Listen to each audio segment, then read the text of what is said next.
गांव के बिल्कुल बाहर एक पुरानी वर्कशॉप थी जहां लोहा, इंजन और जंग की बू हमेशा हवा में रहती।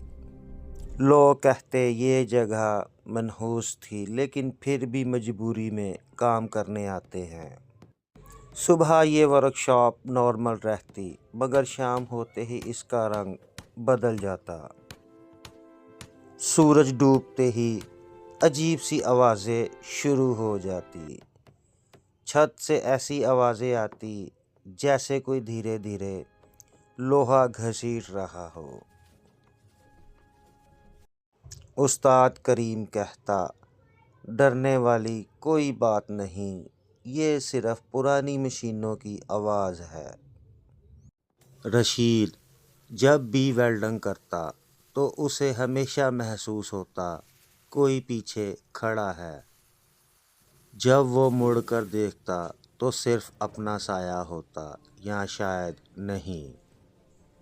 वर्कशॉप पर दो साए नज़र आते, लेकिन वर्कशॉप में सिर्फ रशीद अकेला होता।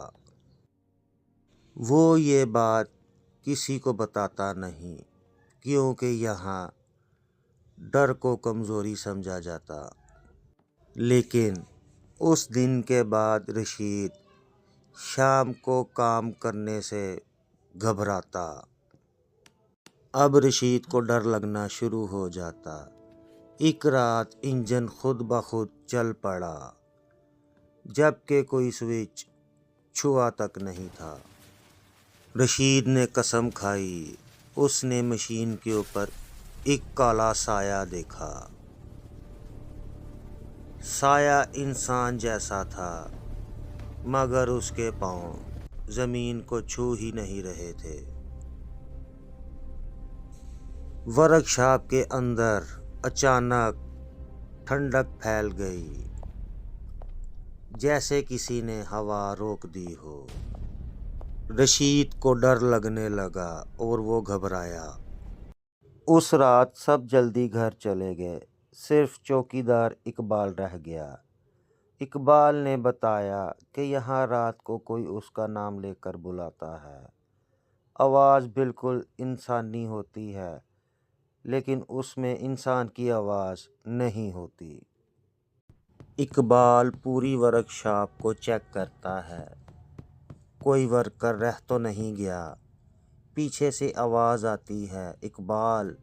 इकबाल जब आवाज़ नहीं देता तो वर्कशॉप के दरवाजे खुद ब खुद हिलने लगते हैं। उस रात इकबाल ने दीवार पर एक नया साया देखा।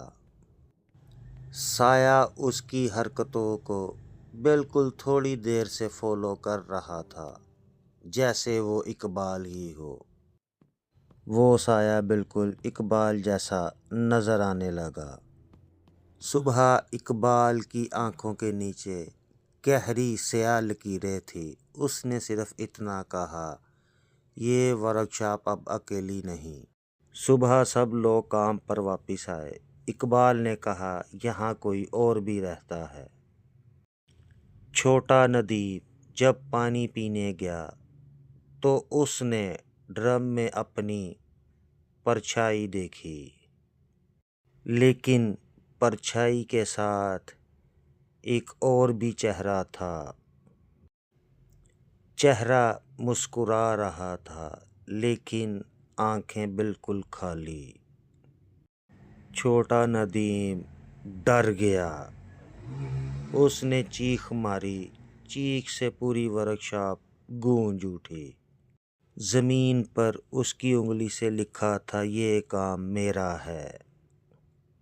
उस दिन के बाद सब लोग समझ गए, ये सिर्फ साया नहीं है, ये वर्कशॉप किसी और की थी जो अब भी काम चाहता है, और जो यहाँ काम करता है वो धीरे धीरे उसका हिस्सा बन जाता है।